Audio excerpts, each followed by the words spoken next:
بسم اللہ الرحمن الرحیم۔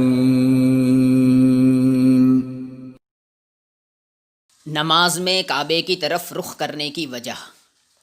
میرے پیارے دوستوں اور بہنوں، اس لیکھ سے پہلے والے لیکھ میں آپ نے اس سوال کا جواب پڑھ لیا ہوگا کہ کیا مسلمان کعبے کی عبادت کرتے ہیں، اور ساتھ ہی جواب کے دلائل بھی پڑھ لیے ہوں گے۔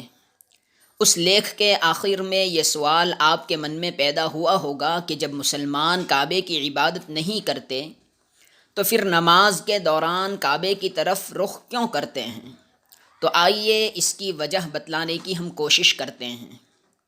نماز میں کعبے کی طرف منہ کرنے کی وجہ۔ میرے پیارے ساتھیوں، کسی بھی چیز کی ایک صورت اور شکل ہوتی ہے اور دوسری اس کی روح اور آتما ہوتی ہے۔ دنیا کی کسی بھی چیز میں یہ دونوں چیزیں ہوں گی تبھی وہ حقیقت بنے گی، ورنہ اگر دونوں میں سے کوئی ایک چیز بھی نہیں ہوگی تو وہ حقیقت نہیں ہوگی۔ اداہرن کے لیے آپ یہ سمجھیں کہ انسان کی ایک تو ظاہری شکل اور صورت ہوتی ہے، یعنی کہ اس کا بدن، اور دوسری چیز اس انسان میں آتما ہوتی ہے۔ جب تک بدن اور آتما ایک ساتھ رہیں گے تبھی وہ انسان کہلائے گا، یعنی انسان کی حقیقت بنی رہے گی۔ اگر دونوں چیزیں ایک دوسرے سے الگ ہو جائے گی تو وہ بے جان بدن صرف بدن کہلائے گا، اسے ہم انسان نہیں کہتے بلکہ مردہ کہتے ہیں یا ڈیڈ باڈی کہتے ہیں۔ اسی طرح اس کی روح اور آتما کو بھی انسان نہیں کہتے بلکہ صرف آتما کہتے ہیں۔ یہ ایک اداہرن تھا، ورنہ دنیا میں الگ الگ چیزوں کی الگ الگ شکل اور الگ الگ آتما ہوتی ہے۔ عبادت اور پوجا کی آتما۔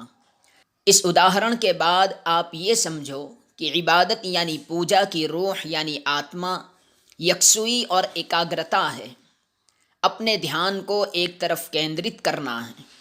ایکاگرتا کے بغیر عبادت اور پوجا کی صرف شکل ہی شکل ہے جس میں روح نہیں ہے، اور یہ ایسی بات ہے جس کو دنیا میں موجود تمام دھرم والے مانتے ہیں، کوئی اس سے انکار نہیں کر سکتا۔ اس ایکاگرتا کو باقی رکھنے میں ہمارے ظاہر کا بڑا اثر اور پربھاؤ ہے۔ اسی لیے نماز میں اپنے ہاتھ پاؤں کو، اپنے سر کو نہ ہلانے کا حکم ہے، دائیں بائیں دیکھنے سے روکا گیا ہے، نظر گھمانے سے روکا گیا ہے، صف اور لائن کو سیدھا رکھنے کا حکم دیا گیا ہے تاکہ ایکاگرتا اور دھیان کیندرت کرنے میں خلل اندازی نہ ہو، اور اسی وجہ سے خاص دشا کی طرف منہ کرنے کی بات کہی گئی ہے، یعنی کعبے کی دشا کی طرف۔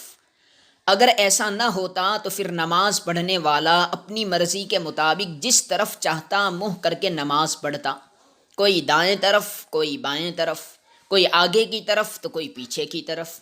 اور ایسی حالت میں یعنی الگ الگ دشا کی طرف منہ کر کے نماز پڑھنے کی صورت میں دل کی ایکاگرتا کی کیا حالت ہوتی وہ ہر احساس رکھنے والا انسان سمجھ سکتا ہے۔ یہی وجہ ہے کہ نماز کے درمیان سب کے لیے ایک ہی دشا کو یعنی کعبے کی دشا کو متعین کر دیا گیا تاکہ نماز کی روح اور اس کی آتما یعنی کہ ایکاگرتا باقی رہے۔ آشا کرتا ہوں آپ بات اچھی طرح سمجھ گئے ہوں گے۔ اگر سمجھ گئے ہو تو آپ سے نویدن ہے کہ سچے اور اکیلے مالک سے دعا اور پرارتھنا کیجیے کہ ہم سب کو اپنا دھیان نصیب کرے اور ہم سب کو اپنا سچا بھکت بنا لے۔ ابھی ایک بات اور رہ جاتی ہے کہ عبادت کے لیے وشیش روپ سے کعبے کی دشا ہی کیوں متعین کی گئی؟ اس کا جواب اگلے لیکھ میں پڑھیے۔ ان فی ذلک لذکری لمن کان له قلب او القى السمع وهو شہید۔